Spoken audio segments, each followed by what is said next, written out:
Hello everyone, this is Days Wit from my war room in East Taunton, and this is Japan Turn 1, and this video I'm making for the 48 people that watch my videos on their computers, because I film it on my phone, and I have no idea how to rotate it, because apparently when you watch it on the computer, it's at a 90-degree angle. If you watch it on your phone, it's just full screen, so it's good. So, I recommend you watch on your phone because they probably won't do too many more in profile view. But it's Japan's turn, and as I left on a comment on my Russia Turn 1 videos that I forgot or made a few misstatements on that video, so I'm going to cover that before I begin Japan Turn 1.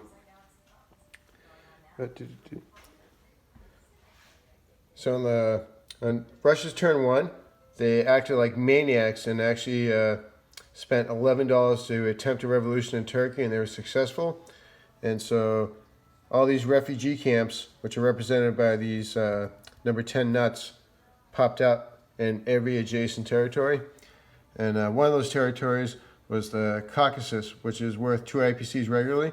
But because that refugee camp is now there, this is now worth 1 IPC. And I totally forgot about that when I collected money, because Russia was at 37.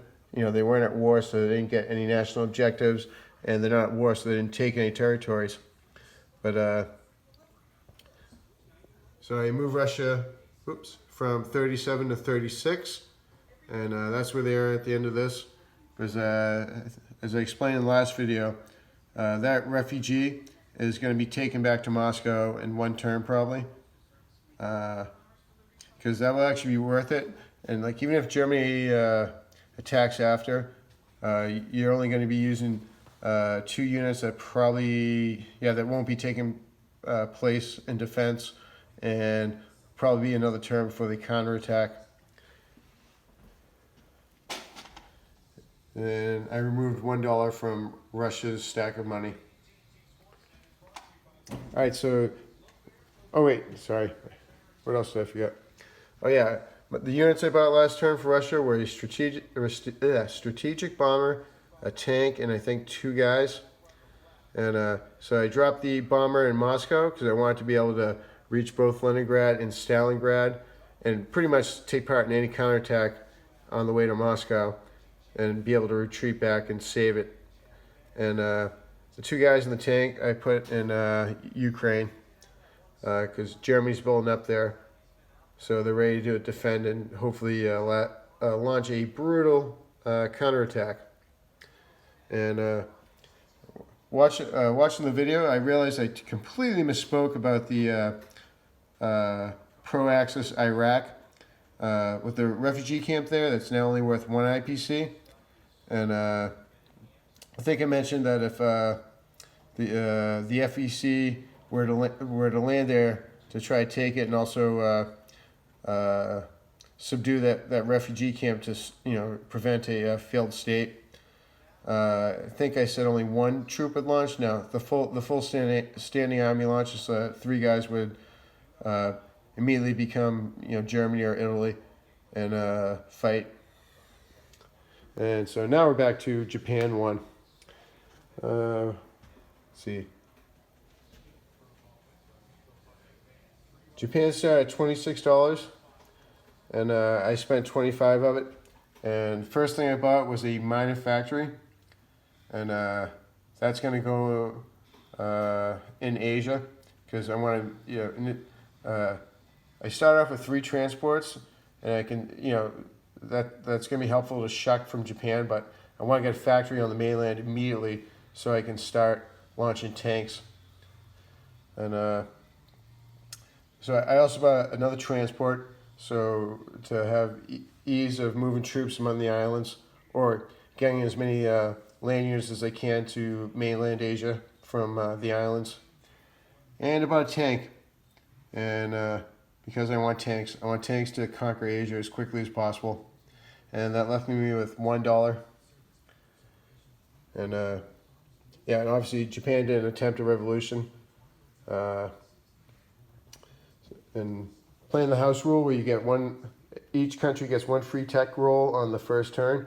and Japan rolled a 4, which gave an opportunity of radar or increased factory production. So I went for the factory production because if Japan is going to need radar, that game's already lost.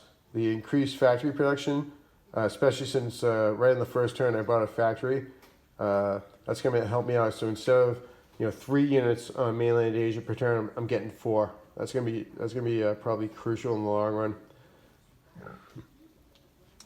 I watched a video earlier where I saw people use markers to identify where they're going to attack so they don't forget anything. And I thought that's a great idea. And I don't have any markers, so I use pennies.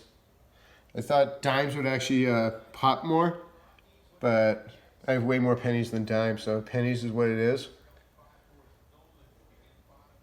Out in the water, I use pennies just to remind me to, because this is mostly going to be almost all non-combat moves. And on the first turn with Germany, it was actually my first turn ever playing in 1940 Global Second Edition. And so obviously I'm a little bit of a noob. I actually probably forgot a ton of moves in Germany. So these pennies should help. And actually, that's a great idea, the whole putting markers out so you don't forget any moves. And so right off the bat, Japan, I'm going to go hard at China. And I mean, the empty ones I'm going to take. Down here, I want to immediately cut the Burma Road to prevent China from buying an artillery unit. And what is this, by the way? I might have a little bit of trouble with Hunan because I'm not going to send too much there. But I'll decide when I set up the battles. And they're going to take that empty territory. And next turn attack. I'm gonna butcher this. Siuan. And in a surprise to everyone, Japan is going to declare war on Russia, and they're going to take those 3 empty territories. And Russia's lucky on turn 1. They began moving their Far East troops 1 space over. And that's actually why Japan's declaring war, because my initial plan was to send everything across northern China and hit hard and try to beat those guys to Moscow. And they're already 1 space ahead of me, so I won't be able to catch them unless they forget to move. And so I'm not going to take that chance. I'm going to violate the Mongolian rule immediately. So Russia's going to get an extra 2, 4, 5, 6 troops in Mongolia. And I'm willing to take that risk because I'm going to be sending everything I have, both north of Mongolia and south of Mongolia. And the goal here, especially right off the bat, because Germany's coming on the east, is that right off the bat, I took 3 IPCs from Russia, and that's great. Japan gets a guy, but more importantly, that's 1 less guy to defend Stalingrad and Moscow. And we'll see what happens here. Those guys are probably just going to keep racing east to try to get to Moscow, because now they have Mongolian troops that can jump out to slow down the Japanese attack, and so they won't be able to blitz through an empty territory. They're going to have to struggle one territory at a time. And I think I covered all the battles for Japan. They're probably going to send 1 guy in here just to take 1 from the FEC, and Japan will get 1. And if all goes well, every penny there will be replaced by a Japanese marker. And I'm hoping, I'm going to throw everything at, let's butcher it, Yunnan, because that will sever the Burma Road. So that's what I really want. So I'm going to send less to Hunan. Hunan. That actually sounds probably what it's like, huh? I'm not going to overkill there, so that might be a little dicey. And that covers everything I'm probably gonna do in the first video for J1, because I don't want to bore everybody with moving stuff around, hemming, hawing, and rolling dice, etc. I'll make all those moves, and then I'll make a second video for J1 and just give the results and see where we're at. And I'm just floating the camera out in the sea to see all my pennies in the sea to remind me that, hey, don't just leave these boats here. You should either make a gigantic navy or 2 gigantic navies. We'll see what happens. But that's all for now. Thank you guys. Good night.